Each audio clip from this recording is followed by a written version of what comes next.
बांकीपुर में उपचुनाव होने जा रहा है, बाई इलेक्शन। और दोस्तों आपको एक तथ्य बता देते हैं कि यह चुनाव जो है वो अगस्त नहीं जुलाई के अंत तक संपन्न करा लिया जाएगा। मतलब अगले 60 दिनों के अंदर में बांकीपुर में मतदान होना है, चुनाव होना है। बहुत जल्द इसकी अधिसूचना जारी होगी। एमएलसी के चुनाव के तुरंत बाद हो सकता है कि वोटिंग हो, मतदान हो। खैर उस पर हम चर्चा करेंगे, लेकिन जरा हम चाहेंगे कि जो भारतीय जनता पार्टी के संगठन की सूची जारी की गई है, इसमें प्रदेश उपाध्यक्ष, कई प्रदेश उपाध्यक्ष बनाए गए, महामंत्री से लेकर सचिव, महासचिव, जो एक पूरी सूची जारी की गई है अलग अलग प्रकोष्ठों को लेकर, आपने देखी होगी। अब देखिए, और जो मजेदार तथ्य है कि राष्ट्रीय अध्यक्ष नितिन नवीन की जाति से एक भी व्यक्ति इस पूरी सूची में आपको नहीं दिख रहा है। सवाल यहां पर उठता है कि क्या जिस तरीके से कायस्थ विहीन इस वक्त विधानसभा है भारतीय जनता पार्टी कोटे से, कायस्थ विहीन मंत्रिमंडल है, और अब धीरे धीरे कायस्थ विहीन भारतीय जनता पार्टी का संगठन भी हो रहा है। और ये तब हो रहा है जब एक कायस्थ भारतीय जनता पार्टी का राष्ट्रीय अध्यक्ष बना हुआ है। अब बांकीपुर से जो कहानी है वो आपको हम बताएंगे, कौन कौन से प्रत्याशी हो सकते हैं वो बताएंगे। लेकिन ये अब इसको लेकर मतलब जो कल संगठन की सूची जारी की गई है, सोशल मीडिया अगर आप खंगालिएगा, मेरे तो कई मित्र हैं उसी समाज से हैं, खुला लिखा जा रहा है कि एक ऐसी जाति जिसने भारतीय जनता पार्टी के संगठन बनाने के दिनों से 1980 जब जनसंघ का जमाना था, उसके बाद बीजेपी बनी, तब से एक तरफा समर्थन, चाहे बौद्धिक स्तर पर हो, शारीरिक स्तर पर हो या धन बल से भी इस पार्टी को खड़ा की, उसे हाशिए पर क्यों पहुंचाया जा रहा है? पहुंचा दिया गया है, पहुंचाया जा नहीं रहा है। लगभग मामला जो है वो खत्म हो चुका है। अब बांकीपुर का जहां तक गणित है दोस्तों, बांकीपुर से तो आप जानते हैं कि प्रशांत किशोर पांडे चुनाव लड़ रहे हैं, इसमें कहीं बट नहीं है। उनकी पार्टी लड़ रही है, वो लड़ेंगे कि खुद किसी दूसरे को लड़ाएंगे, ये चर्चा का विषय हो सकता है। कैंपेनिंग शुरू है, बहुत जबरदस्त कैंपेनिंग बांकीपुर में जनसुराज कर रही है, पूरी टीम उतरी हुई है। महागठबंधन इस वक्त साइलेंट मोड पे है। अब महागठबंधन पीके को समर्थन करती है या अपना प्रत्याशी उतारती है, ये वक्त बताएगा। लेकिन एक बात तो तय है कि बांकीपुर पिछले 35-40 सालों से कमल ही खिला रहा है। पहले 1995 से 2005 तक नवीन सिन्हा, एक छत्र राज था उनका। 2005 के बाद 5 चुनाव हो चुके हैं, उपचुनाव भी हुआ और हर बार नितिन नवीन जीते हैं। और सबसे मजेदार तथ्य कि एक एंटी इनकम्बेंसी होता है सरकार के खिलाफ, विधायक के खिलाफ, एमपी के खिलाफ। लेकिन जरा बांकीपुर कैलकुलेशन आप देखिए कि हर चुनाव में नितिन नवीन का वोट शेयर बढ़ते चला गया। जैसे 2020 का आप उदाहरण लीजिए, 56% वोट शेयर था नितिन नवीन का। 2020 आप देख लीजिए, 2015 का मैंने आपको बताया कि 56% था, 2020 आप देख लीजिए वो बढ़कर 59 हो गया। और 2025 जो अभी चुनाव हुआ, इसमें 98,000 के आसपास वोट मिला नितिन नवीन को, 62% अकेले वोट शेयर नितिन नवीन का रहा। तो एक ऐसा अभेद किला है भारतीय जनता पार्टी का, जिस पर बीजेपी स्वस्थ रहती है कि हम अगर ईटा पत्थर ढेला को भी टिकट दे देंगे तो वो चुनाव जीत जाएगा। सबसे सेफ सीट आप कह सकते हैं। और इसका सबसे बड़ा कारण यही है कि कायस्थ बाहुल इलाका है। आप बिहार का मैं आपको 3-4-5 उदाहरण दे सकता हूं जहां पर कायस्थ मेजॉरिटी में है और वहां कोई प्रत्याशी लड़ता है और जीतता ही जीतता है। पहला आप उदाहरण ले लीजिए गया का, प्रेम कुमार वहां पे 8 बार के विधायक हैं। कांग्रेस से कौन लड़ते हैं? मनोहर श्रीवास्तव लड़ते हैं। अखौरी ओंकारनाथ मनोहर श्रीवास्तव लड़ते हैं वहां से। अब जरा आप कैलकुलेशन समझिए कि उस एक सीट पर 70 से 75,000 अम्बस्ट कायस्थ है, लेकिन वो एक तरफा वोट किसे देते हैं? एक कहार जाति के नेता को, और लगातार देते आ रहे हैं। अब नाथनगर पकड़िए भागलपुर का, सुधा श्रीवास्तव वहां तो 4-4 बार विधायक रही थी, अभी कोई मंडल जी विधायक है। उस सीट पर 60,000 के आसपास कायस्थ मतदाता है। आप मोतिहारी पकड़िए, प्रमोद कुमार कई बार के विधायक, मोतिहारी विधानसभा सीट में अकेले 45 से 50,000 कायस्थ है। अगर वो मूव कर जाए, और देखिए विनोद श्रीवास्तव वहां से चुनाव लड़के हार चुके हैं।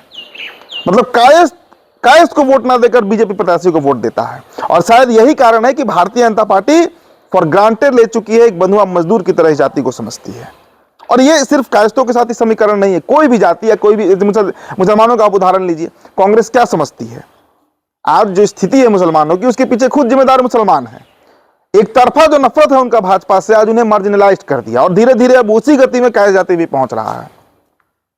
कल जो संगठन का लिस्ट जारी हुआ, आप बताइए इतने नाम हैं, क्या भारतीय जनता पार्टी में एक भी अदद कायस्थ नेता आपको नहीं दिख रहा है पटना में? एक भी कि एक जगह उनको दिया जाए? तो बांकीपुर में क्या होगा दोस्तों? बांकीपुर का कैलकुलेशन जो कह रहा है PK is going to contest from Bankipur constituency. इसके अलावा महागठबंधन अगर लड़ती है तो ठीक, नहीं तो वो पीके को समर्थन देगी। बीजेपी से अब चर्चा तो कई नामों पर है। देखिए, भारतीय जनता पार्टी के एक बड़े नेता जिनका नाम उस सूची में है, कल ही उनसे मेरी बात हो रही थी, उन्होंने बताया कि एक आदमी को तय करना है कि वहां से प्रत्याशी कौन होगा। Single man is going to decide. एक व्यक्ति जो राष्ट्रीय अध्यक्ष है नितिन नवीन, इसमें कहीं को बड़ा इंटरफेरेंस ना अमित शाह करेंगे, ना भिखुभाई दलसानिया करेंगे, ना विनोद तावड़े करेंगे, कोई नहीं। ये नितिन नवीन का सीट है, नितिन नवीन को तय करना है। कई नामों पर चर्चा है। पहला तो नाम ऋतुराज सिन्हा का ही आता है, लेकिन दोस्तों जो मेरा अपना गणित है, मेरा जो अपना कैलकुलेशन है और जहां तक मैं समझ रहा हूं, चीजों को देख रहा हूं, ऋतुराज सिन्हा को टिकट नहीं मिलने जा रहा है। ऋतुराज सिन्हा को टिकट कभी बांकीपुर से नहीं मिलने जा रहा है। ये बात आप नोट कर लीजिए। भाई ऋतुराज सिन्हा, अगर आप कद के हिसाब से देखिए, राजनीतिक कद के हिसाब से, तो भले बांकीपुर विधानसभा रहा है नितिन नवीन का, लेकिन बांकीपुर में जो जन सरोकार का काम ऋतुराज सिन्हा और उनके पिता रविंद्र कुमार सिन्हा ने किया, आर.के. सिन्हा ने, उसका दशांश भी नितिन नवीन ने नहीं किया है। आपको मैं उदाहरण के तौर पर बताता हूं, सिर्फ आप छठ पर पकड़ लीजिए। 10-10 कैंप लगते हैं पटना में, करोड़ रुपए के सामग्री बांट दिए जाते हैं बांकीपुर की जनता को। ये काम ऋतुराज सिन्हा करते हैं। बाढ़ आए, त्रासदी आए, और धनबल वाले व्यक्ति हैं भाई। जितना काम वो बिहार में करते हैं और पटना और बांकीपुर में, वो नितिन नवीन नहीं कर सकते हैं।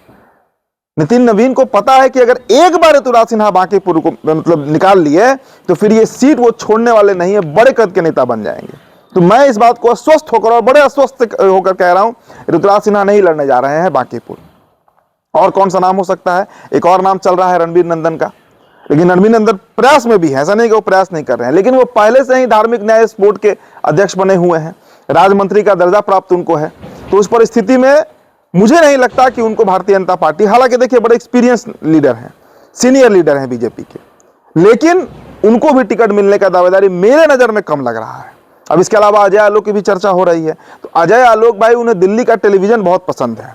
दूसरी बात कि आम कार्यकर्ताओं से उनका कहीं कोई सरोकार नहीं है, बांकीपुर हो या कुम्हरार हो, कहीं कोई सरोकार नहीं दिखता है। हाँ, 2-4 नाम और हैं जिन पर मैं चर्चा करूंगा।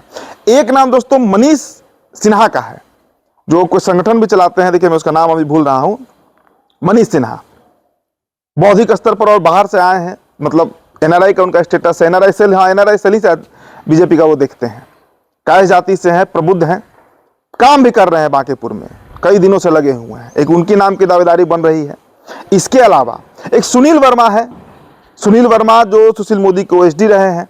पिछले बार जो 25 का चुनाव हुआ था, उसमें कुम्हरार विधानसभा से बड़ी मजबूती से उनकी तैयारी थी, लेकिन अंतिम समय क्या हुआ? एक वैश्य को टिकट दे दिया गया, कायस्थ का सीट वैश्य को दे दिया गया।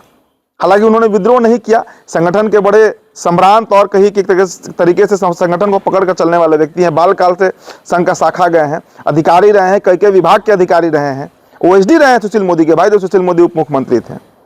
शायद अगर सुशील मोदी आज होते तो मुझे नहीं लगता कि बांकीपुर या कुम्हरार ही पिछला बार का नहीं गया होता, संजय गुप्ता को वही लड़ते। उनकी मजबूत दावेदारी मुझे दिख रही है, उनकी मजबूत दावेदारी दिख रही है।